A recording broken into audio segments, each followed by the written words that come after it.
2023 will be the first year after the shift in interest rates and the geopolitical world order, or like the Germans say, the Zins- and Zeitenwende. The year will start in many countries around the world with a recession, as the loss of purchasing power, mainly caused by the surge in energy prices,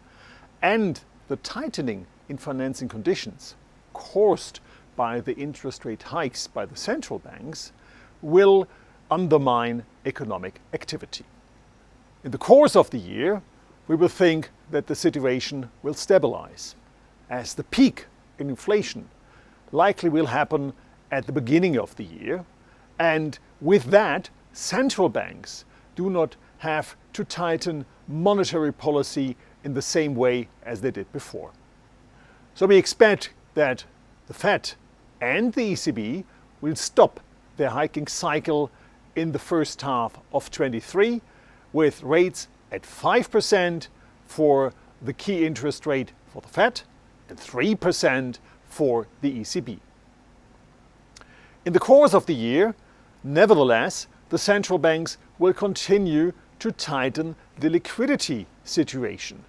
and this will create some pressure on the longer end and the curve, and this will also lead to some ongoing volatility on the longer end of interest rates. Some withdrawal of liquidity from the Japanese side may exaggerate these developments. Stemming from this volatility on the interest rate side, we also think that the other asset classes will be in a choppy environment in 23 as well. Nevertheless, after a peak around the spring, we expect that equity prices will continue to move upwards during the course of the year, with the DAX being around 15,500 at the end of 23, and this will be the case in an environment where 10-year bonds will be at 2.1 and 10-year US Treasuries at 3.7. On the economic terms, after the recession, the recovery will be sluggish. And the main reason for this is the ongoing competition between the US and China, or the ongoing geopolitical shifts, which will have an impact on global trade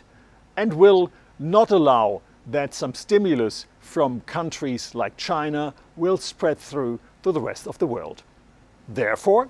in contrast to that what we have seen after the pandemic, we will only have a very sluggish recovery after the recession.